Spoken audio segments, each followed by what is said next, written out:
Hello, DEFCON!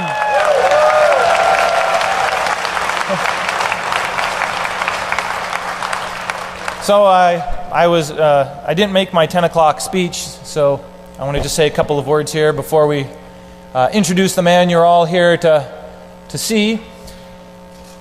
At least I think you're here to see General Alexander, aren't you? Yeah. So this is something in our 20th year anniversary. I mean, it couldn't have come together any better. First of all, I never thought I'd be doing this for 20 years. And second of all, I never thought I would have a director of the NSA and Cyber Command at the same time. So for me, it's something I've been trying to do for almost 15 years. More than half of the life of DEFCON I've spent trying to get someone from the NSA. And why the NSA? Well, they're kind of the spookiest, kind of least known about. And I grew up reading The Puzzle Palace and all my collection of spy novels. And, you know, much like with hackers, people sort of fear what they don't know. You know, and we've all been through that. You guys are hackers. You can probably, like, walk through walls, right? You can sniff Wi-Fi with, like, you know, your fillings in your teeth. And we sort of ascribe the same sort of technical capability to the NSA, but, you know, they're human just like us. And something I try to do with DEFCON is I want to expose you guys from the very first DEFCON to people you don't normally see, like, I'm sure you guys just don't hang out and have coffee with the general. And neither do I. So to me, it's really eye-opening to understand, you know, the world from their view, because I want to expose you to a larger sort of perspective. We're going to hear all this technical, sophisticated attacks, latest trends, but you probably won't really hear it from the horse's mouth how any of that fits into a larger world view. You know, I mean, I grew up thinking about the internet as a global space. You know, it was my local community, who I knew, and it was the world. And I didn't spend a whole lot of time thinking about my nation, because that's like a geographic thing, and I'm all electronic. But, you know, the reality is today, yeah, we live in a geographic space, and we have a country, and other people have countries, and now that the internet has grown to such a space, we're starting to have country-to-country conversations about, well, what does it mean? What's internet governance about? Do we have cyber treaties? You know, how is this all going to work going forward? And so, like magic, on our 20th anniversary and the NSA's 60th anniversary, this has all come together. So with that said, I'd like to have you give a warm welcome to General Alexander.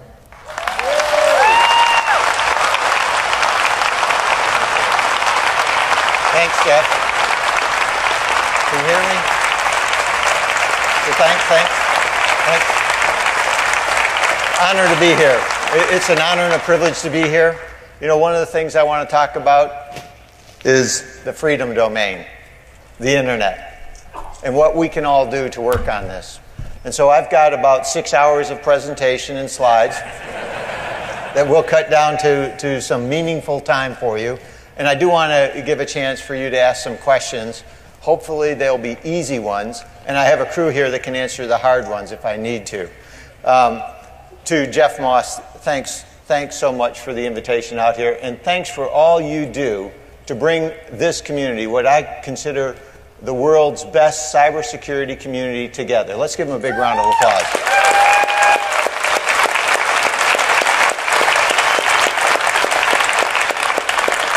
Absolutely superb, and this is something that I want to hit on in a few minutes. Gail Thackeray was just up here. Let's give her a big round of applause for what she's done. And Dead Addict, where are you? Let's give him a round of applause too. Okay, so to show you that we have a sense of humor, maybe. This was Ken Olthoff. Many of you know him. What happens to the feds that get spotted here? They get to clean up afterwards. And so, you know, he was the first one that was spotted out here, I think, in DEFCON 1, the first year. And he's almost off that sentence. He's got, you know, you can see he's on the last row in the parking lot. So 20 years of cleanup, and that's what happens to guys that get caught. We'll talk about that a little bit more. I have had a great time here this morning, absolutely superb. Oh, it's stuck. Shoot. Does anybody know how to operate this thing? You do? You know how? Can you come up here and help me out with this?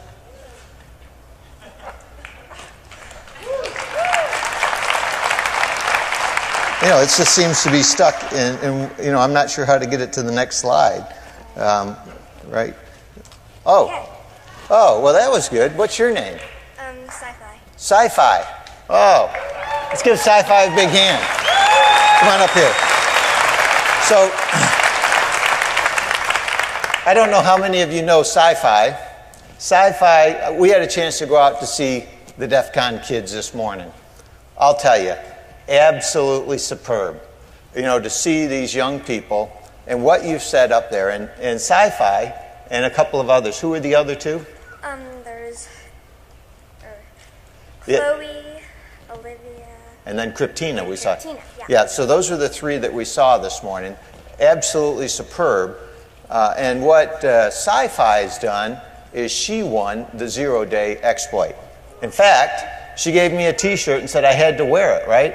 And I thought, well, what about the freedom domain? And she goes, there's nothing more important than DEFCON kids and what they've done. And I'll tell you, from my perspective, there's nothing more important than what you and your folks have done, so don't get nervous.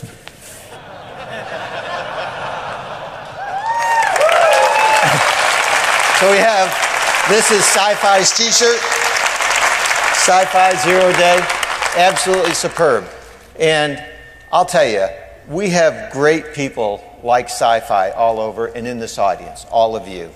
And what it takes, we put up here on this slide, it takes great people to really bring together what our nations need, all our nations. Better cybersecurity. So, this is for you. Thank you. Let's give her a big round of applause, folks. Okay, you know where the right arrow is? You want to stay up for a little bit? Okay, all right. She's going to go down. So I'm on my own again. So one of the things I wanted to talk about, I did have a chance to actually go out and see everything around here. I didn't get to spend a lot of time.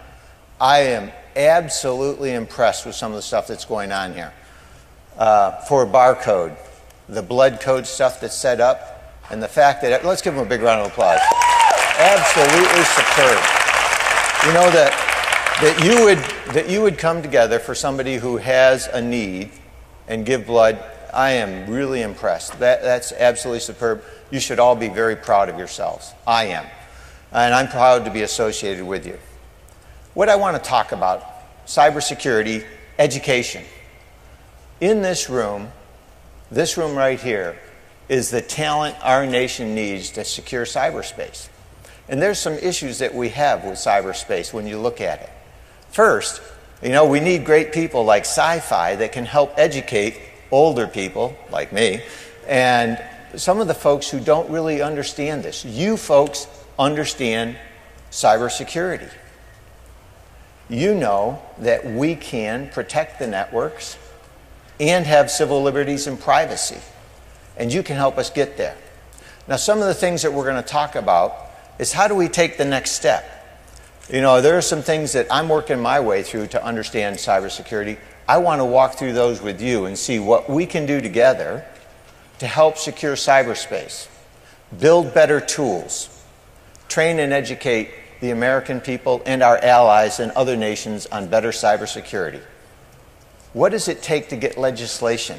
I had a chance to meet up with some of the EFF folks, and some of you know here and can help us show the world that you can actually do intrusion detection and prevention systems and ensure civil liberties and privacy. Showing that to the world is absolutely important because we can do both, and we need to do both. Back on my own. Just a minute, Sci-Fi, we might need you here in a second. Oh, look at that. So, when you look at what's going on, and you look at the stuff here, you know, I was just looking at the phone system that you all set up here.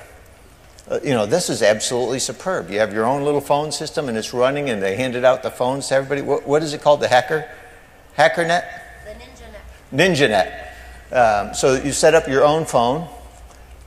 Look at the phones and where they're going, the mobile devices. Just about everyone in here owns a mobile device. Actually, most of you own 2, 3, or 4. You have your iPhones or your Android, you have an iPad, you have wireless and wired devices, and you have all this great technology. And what's going to happen over the next several years? It's going to continue to grow. Look at what's happened over the last few years, where we've gone from, last year there were over 460 million cell phones sold. This room bought half of them. And great opportunities when you look at the calculation and capabilities in this equipment for solving some of our nation's, our allies, and the world's problems, especially in healthcare. Think of the things that we're going to be able to do in a few years. We're going wireless. The ability to connect to that network's absolutely superb. I had a chance to go over to the wireless section and walk by that and see what you're doing. Tremendous vulnerabilities that we've got to address. So there are tremendous opportunities that you can see on here. And I think, and I put on here DEFCON kids. From my perspective, the greatest opportunity, educating the next generation that's going to come on beyond us, like Sci-Fi and her teammates there. This is our future. And what you're doing here to help train those folks, absolutely superb. And you should be very proud. Now there's some tremendous vulnerabilities out there. When you look at what's going on in the network, there's a lot of companies with tremendous cybersecurity experience that are still getting hacked. And I've put some of them up here. And just to give you some insights, when you look at some of the ways those have hacked, those zero-day exploits that Sci-Fi made, and she's going to help me out because she did hers in a game to actually run it faster in time or to get out in front of it in time, and that can help me beat my kids. But it's also those type of exploits are used to get into some of these companies that are the best in the world at cybersecurity. From my experience, what we find out is they're the best, they know they've been hacked. There's more than 10 times, almost 100 times, more companies out there that don't know they've been hacked. Tremendous vulnerabilities. And we've got to figure out how to work together to solve that.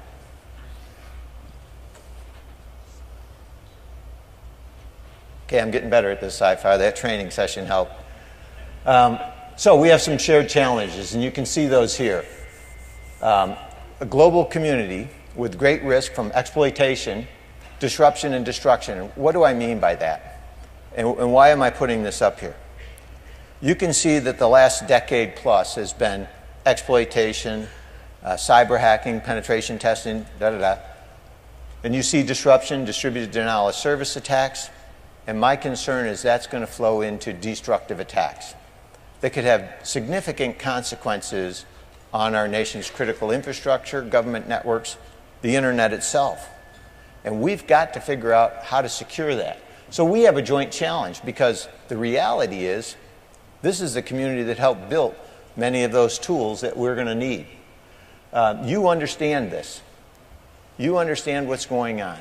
You know, I had a chance to go over to capture the flag stuff that's going on there. This community, better than anyone, understands where this is going and what we need to do to help our nation and our allies fix this. So, let me go to the next slide. So, we also have some shared principles and responsibilities, and I've listed those out here because I think from my perspective, we all have the same approach to this. And you can see what we've laid out. I think from my perspective, we all share this responsibility. This is not the government can fix it. This is not private industry that's going to fix it. This is we're going to fix it, and that's what it's going to take, a team approach. We have to be collaborative. How do we do that? One of the things that we can't do today is very easily share between government and industry for protection of critical networks. That's part of the cyber legislation. We need to address that. And you know, from my perspective, watching what's going on in Congress, I think both parties see this as a significant problem. They're debating this today. It's ironic, while we're out here, they're debating cyber legislation that would allow us to share information and take it to the next step. What are the standards that we should jointly set? Industry, you all, government, that critical infrastructure and networks should have to ensure their security. How do we do that? And one of the things I point to is, well, look at the SANS Critical 20 network configuration and settings that we ought to do. Those are things that we should look at, and we should address that. And from my perspective, this is all about our future. And there's a lot of things that are going on here. We can sit on the sidelines and let others who don't understand this space tell us what they're going to do, or we can help by educating and informing them on the best strategy forward that benefits all of us and our nation. And that's the real reason that I came here, to solicit your support. Because from my perspective, if we had everybody in this room for a few weeks working together on this, we could solve many of those issues. That's right, you have the talent, you have the expertise, yeah, that's right, thank you. And you know, when I look out here and seeing some of the stuff that you're doing, absolutely superb. I know you're waiting to see if I'd turn around with this on here and tear it up. So, let's talk a little bit about the technical side of this. I know that's what you really want to hear. You know, we have great folks in the government, just like you. As Jeff said, we have some tremendous folks. And when I look out at some of those folks and some of the things that we've developed, you can see it up here, some of the tools that you've developed. Think about it, SNORT, that intrusion detection system and how that's used. NMAP, the backtrack system, Metasploit, Nessus. These are great tools for penetration testing and hacking. And from my perspective, when I look at those, this community, we developed those. We need to take it to the next step. Now, I know Whit Diffie couldn't be here, one of the key guys on the internet. Along with Vint Cerf, you start to bring some of these guys together. They're the ones that helped build it. And we've had some folks that have done some great things too.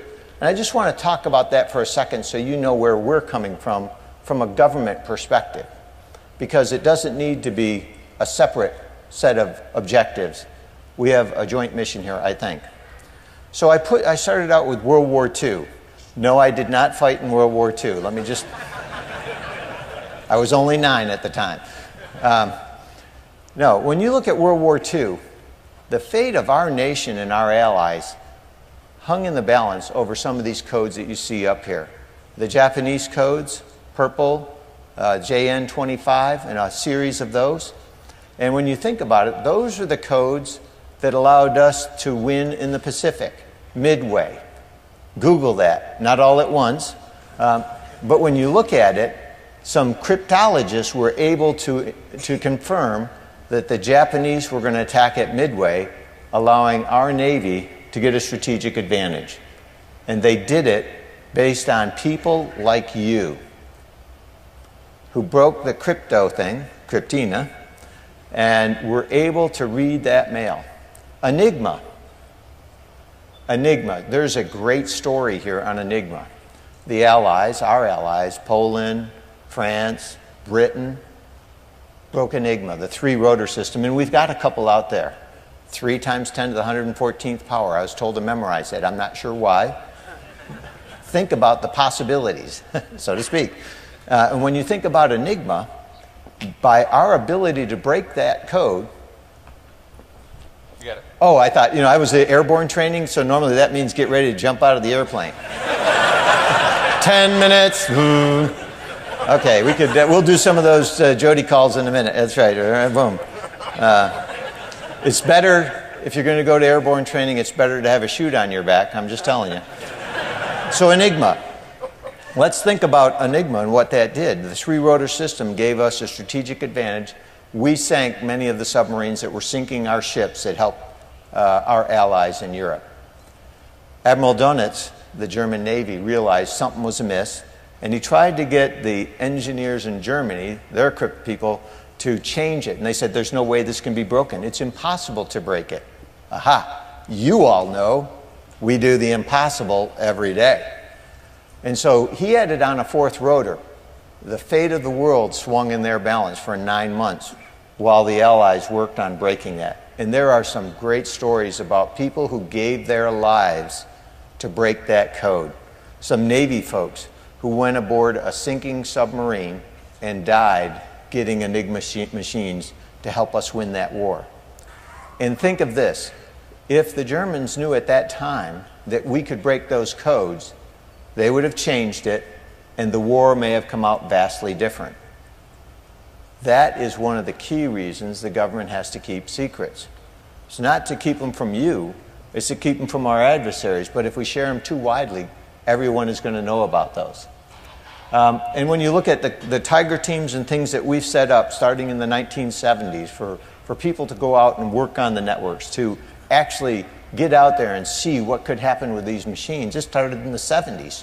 People realized, we've got problems coming up in cybersecurity. And that started all in the 70s, building out these teams, going to DES, the follow-on, and AES encryption. I wanted to mention the DIB pilot, because I think the DIB pilot and our partnership with DHS and FBI, that's your government cyber team. And you had Mark Weatherford here earlier. I'll tell you, Mark is great to work with. Be nice to him. He's a good person. He's got a tough job on the DHS side. And FBI, tremendous people. Director Bob Mueller, absolutely one of the finest people in this country. Absolutely superb. His heart is in the right direction. What do we do as a team? When you think about that team, FBI has the law enforcement, the criminal side. DHS is the public face to work with industry and the private section. NSA and Cyber Command, our job is to protect the nation from a cyber attack and foreign intelligence. Now here's the issue.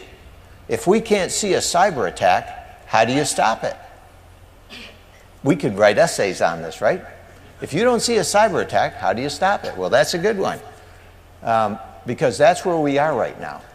Ironically, NSA does not sit around our country and look in. We have no insights if Wall Street is going to be attacked. So the DIB pilot is a pilot of how we can work with industry and get tips and cues. Think of this as the 911.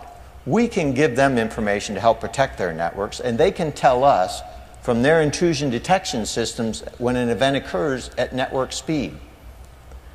The reality, and those of you familiar with IDS, IPS, Snort, and all these systems know that you can use these data files, event files, and other things, and all you need to pass is the fact of a signature and IP addresses in real time, and we can take it from there. So think of us as the firemen on the network. Or think of this as the easy pass as you're going up the highway. All we need, that beeping was me. That's because I was backing up. Just kidding. My wife does that to me all the time. So when you think about that, an easy pass is a great way. When you go down the highway and you go through the easy pass lane, right? All of us got those easy pass. No, I know you guys can break it. We'll talk about that later. But as you're going down, what you're doing is just sending that code. That system is not looking in your car, seeing who's in your car, getting facial identification or anything like that, reading the mail on that, or intercepting anything. It's just getting that code. And what we need for cybersecurity is something analogous to that. That's one of the things that I'd ask you to work and help push between folks here. I think that'll be very important. You know about SE Linux and SE Android, so I'm going to skip over those. It shows that we're willing to push stuff out to industry to help provide more secure stuff. Here we are. No, I'm not going to say who's who, but we're separated at birth with a common cause. I know I got a long ways to go if I'm going to work out, so I'm perhaps halfway between Danny and the other guy there. I put this up there. I thought it was funny, but I also think it kind of sets the tone for what we should think of. You know, we have a common set of shared values. Many of the people that work for us have also worked with you and go back and forth. Becky Bates, look at what she did on intrusion detection systems and how she helped start a lot of the things going on in the company that she has now formed. Dave Ato, Ron Gula, great people working significant stuff that started out at NSA and now work closely with many of you. Think about Deb Franke, who worked at PNNL. She got funding from Becky Bass, and now she's the Deputy of Research at NSA. And you know other folks like Mudge and other ones like that that are in the government. We need great talent. We don't pay as high as some of the others. We're fun to be around. So think of it like that. But I do think that we have to have this interchange. So, some of the things that I want to talk about here, I know I'm going to get the hook, is shared principles. The principles upon which we should secure cyberspace. And I think these set those. And I'll just hit the last one here because sometimes you guys get a bad rap. From my perspective, what you're doing to figure out vulnerabilities in our systems is absolutely needed. We've got to discover and fix those. That's hard work. Takes technically suave and debonair folks like you, and you do a great job at it. And you got to know the line. There are some great books out there, and I know all of you know those lines. And I know you all adhere to that. So that's great. Well, mostly. But on the internet, I think the third bullet down is what we really want to do is innovate, freedom, how we're going to look at where we take this next. This is a great opportunity for not only our nation, but for the world. And you know, one of the things that I'm really proud of saying is, when you look at Vint Cerf and the others, we're the ones who helped develop, we're the ones who built this internet. And we ought to be the first ones to secure it. And I think you folks can help us do that. So we have that shared responsibility. We have a shared responsibility to fix that. And I want to talk briefly about what we're doing from my perspective. And you can all pile in on this, and I know Jeff has got a great way for getting your feedback and getting that to me.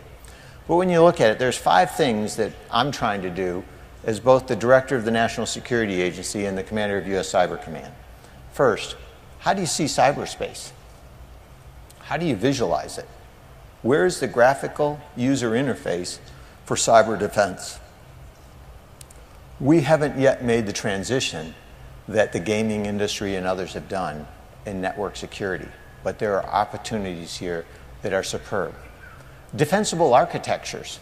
When you look at some of the networks in government, you know, the Defense Department's network has 15,000 enclaves. How would you like to have my job defend those 15,000 when you know others are configuring those based on what they feel is right, even when we pass guidance? It's hard to do that. So we need to come up with a more defensible architecture. From my perspective, we need to reduce the attack surface by going to things like thin virtual cloud. That's not perfect, but it's a step in the right direction. And it helps us in the mobility area. We need to look at the command and control. How are we going to work with other government agencies and within the Defense Department here? We need to set the authorities. And I think that's where cyber legislation that's going on right now is so important for our country, both for the information sharing side and setting the standards. And perhaps the most important, and what you do tremendous here, and what I would like some feedback from you is training and educating people on this. You know, when I look at some of the courses and some of the things that you're doing, from the DEFCON kids all the way up to Capture the Flag and some of the things that Jeff and you all have going, what are the lessons learned on how we should now train our military and civilian force for defending our nation? What are the standards that we should set? What are the types of courses and the abilities that they should have to do the job that you depend on them and our allies depend? And how do we share that? That's one of the great things that we need to do. And that's one of the things that you all can help us do. And that you all makes it sound like I'm from the South. And I am. I'm south side of Syracuse. So the future. What future do you want? How are we going to get there? From my perspective, you all can help us set that future. What I want. You know, I have 4 daughters. 2 are computer programmers. One's an aeronautical engineer swayed a little bit from the path here. One's a social worker, and we need her. She's great at it. I have 14 grandchildren. I know, that's a lot. Yeah, and I'm only, what, like 30? And you look at it, it is so impressive to see the 2-year-olds with playing with the iPads and the other systems today. Those things that you're helping to build, they're playing with. They're going to be much better educated than I was. They're going to advance this a lot further. So what you're building is absolutely good for our future. So thanks. Thanks. I have a couple more slides. We can take cybersecurity to the next level. What we need from you, how we educate and train people, how we see cyberspace, how we build the tools of the future. Those tools that can help you do much more than we're capable of today. Because today it's one-on-one. And when you look at cyberspace and the number of problems that we face, it's one-on-many. How do we visualize that? How do we set that up for the future? These are the things that we're really going to need to push on. And we absolutely need you to help us do this. Truth in lending. So, as you know, I told Ken, he's out there sweeping the parking lot, and he put his broom down for him, and he says, you're going to go out there, and they're going to know that you're a Fed. I actually now have that T-shirt, too. And I didn't even get out of the parking lot before they had me sweeping the South 20 there. So everybody serves that. The reality is, I want you to know, from my perspective, I think getting government people out here to talk and have this dialogue is absolutely vital for our country. How do we take it to the next step? And I think having EFF, having the social engineering, having everybody here together, we ought to discuss this. You have great insights, and we ought to help our nation solve that problem. I'll tell you, from my perspective, it was a privilege and honor to walk through this morning with Jeff Moss and his folks and see all the great things that are going on. Stand up one more time, Sci-Fi. Let's give Sci-Fi a big round of applause and DEFCON kids.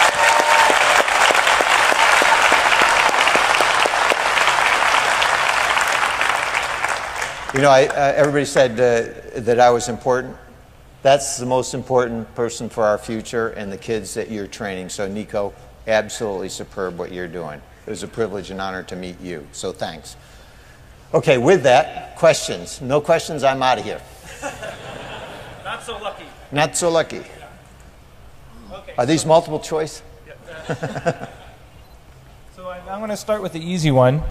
And it's probably one of the top requested ones. So does the NSA really keep a file on everyone? And if so, how can I see mine? Because I'm really curious to see what's in it. Does this mean all 6 billion people? No, just the United States, I think. Just the United States. First, there are so many things you could say are funny, but I think this requires a very serious answer. First, no, we don't. Absolutely not. And anybody who would tell you that we're keeping files or dossiers on the American people, no, that's not true. And let me tell you why. First, under our agency, we have a responsibility. Our job is foreign intelligence. We get oversight by Congress, both intel committees, and their congressional members and their staffs. So everything we do is auditable by them, by the FISA court, so the judiciary branch of our government, and by the administration. And everything we do is accountable to them. And within the administration, it's from the Director of National Intelligence. It's from the Department of Justice. It's from the Department of Defense. I feel like when I was a kid growing up, and some of you may feel like this too, you might get in a little trouble, you're supervised a lot, maybe had to spend time in the hall. Well, that's the way I feel today. We are overseen by everybody. And I will tell you that those who would want to weave the story that we have millions or hundreds of millions of dossiers on people is absolutely false. Let me take it to the next step. Under the FISA Amendment Act, we are authorized to collect foreign targets, think of terrorists, outside the United States. And that law allows us to use some of our infrastructure to do that. we may incidentally, in targeting a bad guy, hit on somebody from a good guy because there's a discussion there. We have requirements from the FISA court and the Attorney General to minimize that, which means nobody else can see it unless there's a crime that's been committed. And every one of those are auditable by all those branches of government. And so from my perspective, the people who would say that we're doing that should know better. With another thing, think of that, 260 million dossiers, or however many you'd come out. Let's see, if you're trying to maintain those dossiers, I'm not a real good mathematician, but let's say we have 20,000 people working that. How many files do each of us have to work? And I'm not that kind of a guy that's going to work all those files. So I think from my perspective, this is absolute nonsense. Next. So where do I get my file again? No, I'm just kidding. Okay, here's a question. I want to mix it up. Here's a question from the Twitterverse from Smart Alec.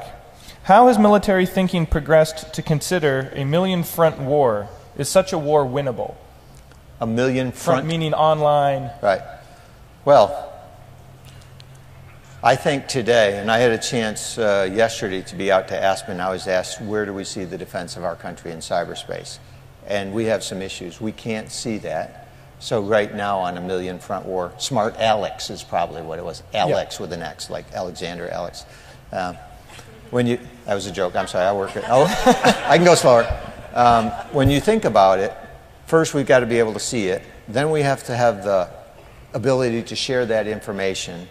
And then we have to have what we talked about as the tools to actually take on a million front. And that's where you're going to have to come in and help us. And that's where we're going to have to work together. Because that's not something today that we're ready to do. And one of the other questions that goes along with it is the offense, does it have the advantage? And especially if you can't see it, yes they do. So those are the things that the government, both parts of Congress and the administration are working to address right now. So you're in a very unique position. On stage. On stage, right, at my conference. In that there's never been before a single person head of both the NSA and a newly... Hey, watch, I've got to pay for that. and the newly formed Cyber Command. So do you have sort of a split personality? Do you wake up sometimes at night, Cyber Command, NSA? How do you decide, or how is that line made, and is that a productive way to go forward with the defense of the country? Yes. No. Which hat was which? Actually, I think it absolutely is the right way to go. Just two hats. I don't get two paychecks. I found that out last week. Actually, when I came into the job, I've been in the job now almost 7 years. And you might wonder, why has he been in the job so long? First, they said you have to do a few things that are important before you can leave. So I'm going to be there for a while. When I came in, I was actually the director of NSA and the commander of the Joint Functional Component Command Net Warfare. So I was always dual-hatted or triple-hatted because we count the Chief Central Security Service as a third hat. And so from my perspective, the team, the Defense Department and the intelligence community team that works on the network, that helps defend the network, NSA has both the foreign intelligence and the information assurance side. So that team that has those skills, Cyber Command needs to work with. And if we couldn't leverage that team, we'd have to go build another team. And it doesn't make sense because we could never build the capability that we have at NSA. We couldn't rebuild it, we couldn't afford it, it would take us years. So we need to leverage it. Many of our allies are doing similar things, and it makes a lot of sense. In fact, what that really gets us to is this cyber team concept. So within the Defense Department, we built that team together. Within our government, we have the FBI, DHS, Cyber Command and NSA. That's the government cyber team. Then we have industry, and now you. That's the team our nation needs, and now we need to work with our allies to secure cyberspace. And that's where I think we need to go. Yeah, that's actually a perfect feed into my next question, which is how does NSA cooperate with others, not just our allies or our favorite friends, but people who are maybe on the fence, you still have to share information. So do you see that as a critical component of future success, is actually information sharing and reliance on other people, because you can't do it all yourself? You know, as I said, we have great people, and you know some of these great people. And what they take to their heart is we have a couple missions that we have to perform. We don't want a terrorist attack on our country, and that's first and foremost in our mind. We don't want a cyber attack on our country. We don't want your critical information getting hacked into and bank accounts and other things going down. When we look at vulnerabilities and we discover those, we look at those and we share those with industry. Now, it might not be with a big NSA moniker on it. We would actually work that with DHS and FBI, push that out to them for the good of the country. What I am really proud of is the way our people look at that and do that for the good of this country. So when you see a lot of these vulnerabilities that are getting fixed, many of those our folks have found. And many of our folks found those by working with you. So thank you. Okay, I've only got a couple questions left. So it's organizational question from Dave Eitel. And how big should Cyber Command be? Ultimately bigger than the Navy? Bigger than the NSA? Well, that's a good question. Big enough to do the job. I clearly do not see it bigger than the Navy or any other service. In fact, I do see the mission growing, and the real issue is, for the good of our country, we have an economic crisis. Many of you may not have heard about that. One of the things that I and many of the folks in government feel is that we should fix that on our watch. So we don't want to grow the military and other things way up to solve a problem. So one of the issues that I would throw back to you all is help us come up with the tools that would allow us to do this, not 1 on a million, everybody taking one of those million, which would be a 1 million person cyber force, but how do you do this and scale it? And how do we get the talent and the people that we need? From my perspective, I believe that when we look at the cyber community that we have today, what we're actually building together is our ops and defend people, bringing together with the exploit and the attack people. And what we're looking at is the ops and defend people under our legacy system is really big. And so if we could go to the new architecture, you would need less of these type of people, say sysadmin and this kind, and more that we could then train to be full spectrum cybersecurity folks, trained to your standard, that would know how to find people penetrating the networks. And that's what I think we've got to do.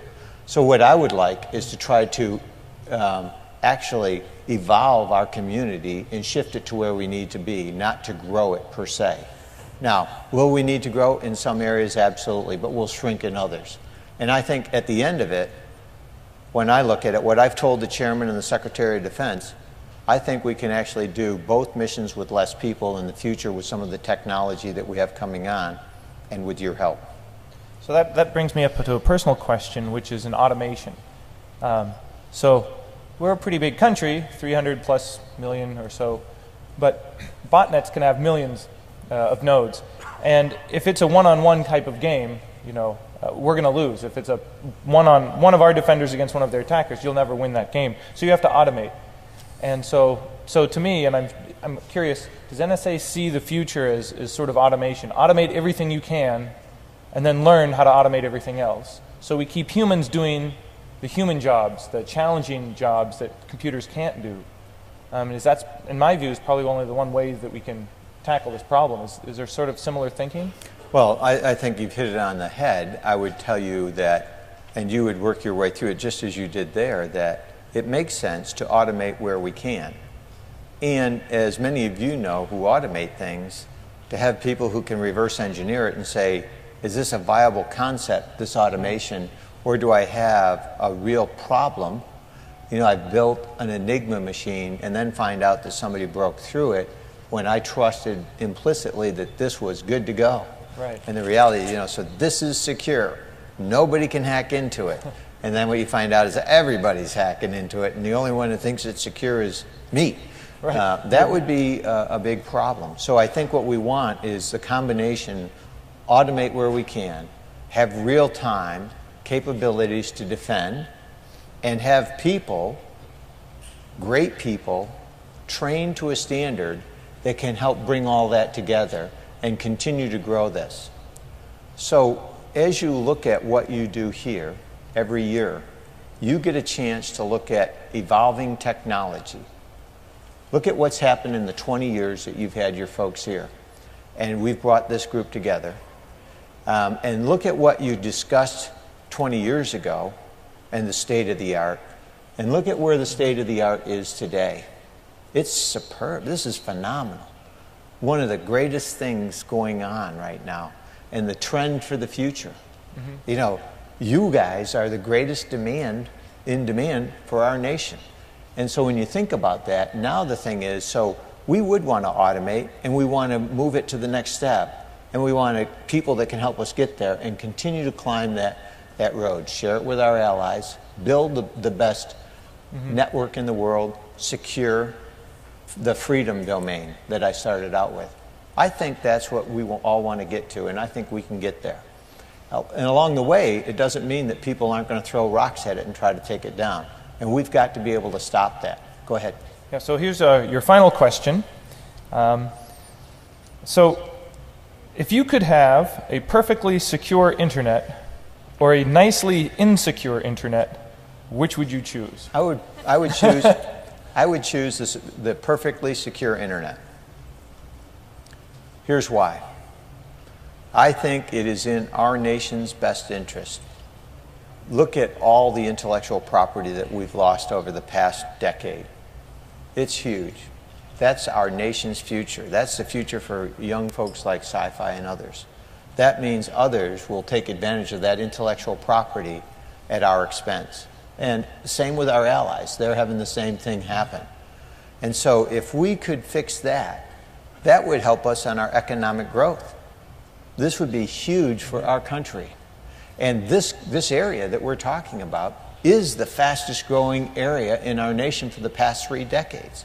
Look at what makes up the Dow Industrial, the NASDAQ. Look at all the companies that deal in this sector.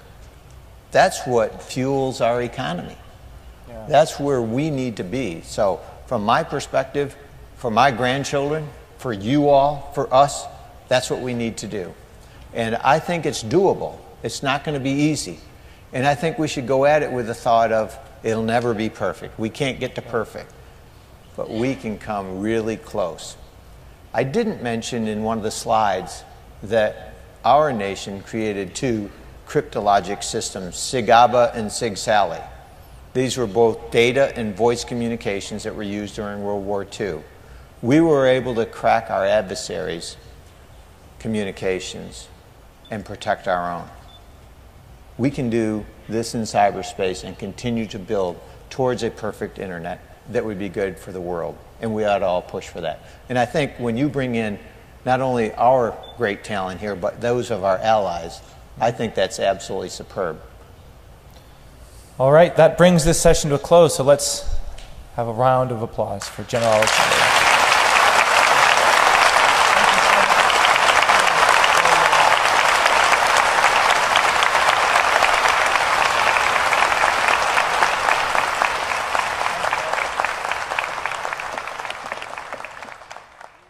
And I have a crew here that can answer the hard ones if I need to. To Jeff Moss, thanks so much for the invitation out here, and thanks for all you do to bring this community, what I consider the world's best cybersecurity community, together. Let's give them a big round of applause.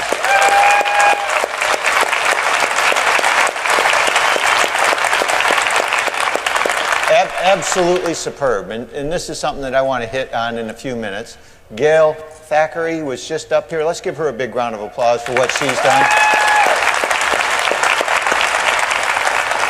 And Dead Addict, where are you? Let's give him a round of applause too. Okay, so to show you that we have a sense of humor, maybe. This was Ken Olthoff. Many of you know him. What happens to the feds that get spotted here? they get to clean up afterwards. And so, he was the first one that was spotted out here, I think, in DEFCON 1, the first year. And he's almost off that sentence. He's got, you can see he's on the last row in the parking lot. So 20 years of cleanup, and that's what happens to guys that get caught. We'll talk about that a little bit more. I have had a great time here this morning. Absolutely superb. Oh, it's stuck. Shoot. Does anybody know how to operate this thing? You do? You know how? Can you come up here and help me out with this?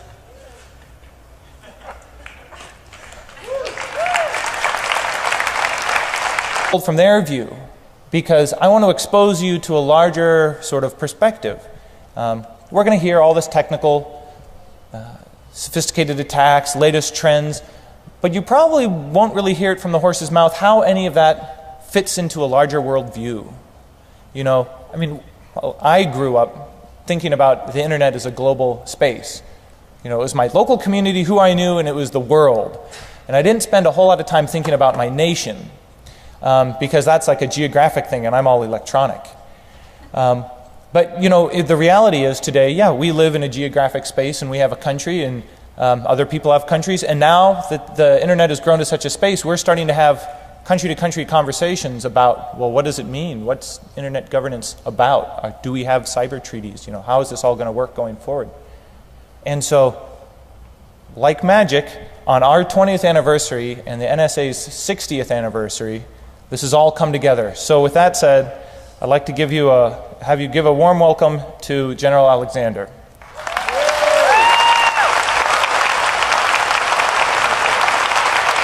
Thanks, Jeff. Can you hear me? Thanks. Honor to be here. It's an honor and a privilege to be here.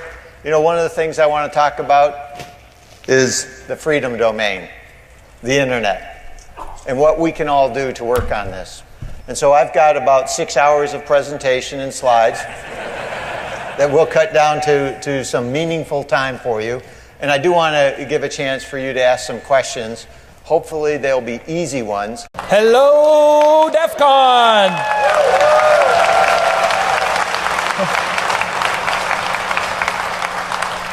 So I didn't make my 10 o'clock speech, so I want to just say a couple of words here before we introduce the man you're all here to see. At least I think you're here to see General Alexander, aren't you? Yeah. So this is something in our 20th year anniversary. It couldn't have come together any better. First of all, I never thought I'd be doing this for 20 years. And second of all, I never thought I would have a director of the NSA and Cyber Command at the same time. So for me, it's something I've been trying to do for almost 15 years. More than half of the life of DEFCON I've spent trying to get someone from the NSA. And why the NSA? They're the kind of the spookiest, kind of least known about. And I grew up reading The Puzzle Palace and all of my collection of spy novels. And, much like with hackers, people sort of fear what they don't know. And we've all been through that. You guys are hackers. You can probably, walk through walls, right? You can sniff Wi-Fi with, your fillings in your teeth. And we sort of ascribe the same sort of technical capability to the NSA, but, they're human just like us. And something I try to do with DEFCON is I want to expose you guys from the very first DEFCON to people you don't normally see, I'm sure you guys just don't hang out and have coffee with the general. And neither do I. So, to me, it's really eye-opening to understand, the world. So, this is for you. Thank you. Let's give her a big round of applause, folks. Okay, you know where the right arrow is? You want to stay up for a little bit? Okay, all right. She's going to go down. So I'm on my own again. So, one of the things I wanted to talk about, I did have a chance to actually go out and see everything around here. I didn't get to spend a lot of time. I am absolutely impressed with some of the stuff that's going on here. For barcode, the blood code stuff that's set up, and the fact that, let's give them a big round of applause. Absolutely superb. You know, that you would come together for somebody who has a need and give blood. I am really impressed. That's absolutely superb. You should all be very proud of yourselves. I am. And I'm proud to be associated with you. What I want to talk about, cybersecurity, education. In this room right here, is the talent our nation needs to secure cyberspace. And there's some issues that we have with cyberspace when you look at it. First, you know, we need great people like sci-fi that can help educate older people, like me, and some of the folks who don't really understand this. You folks understand cybersecurity. You know that we can protect the networks and have civil liberties and privacy. And you can help us get there. Now, some of the things that we're going to talk about is how do we take the next step? You know, there are some things that I'm working my way through to understand. You know, it just seems to be stuck, and you know, I'm not sure how to get it to the next slide. Right?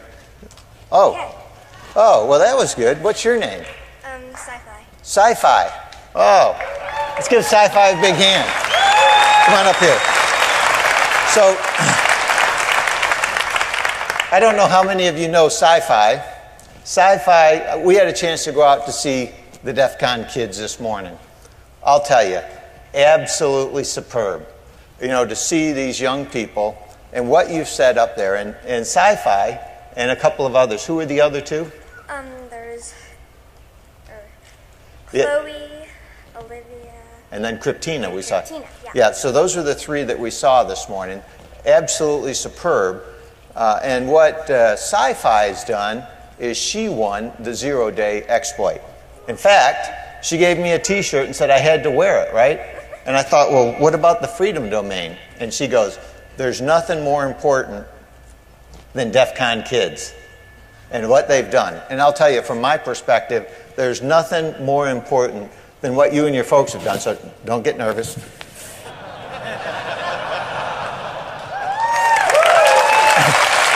So we have, this is Sci-Fi's t-shirt, Sci-Fi Zero Day, absolutely superb.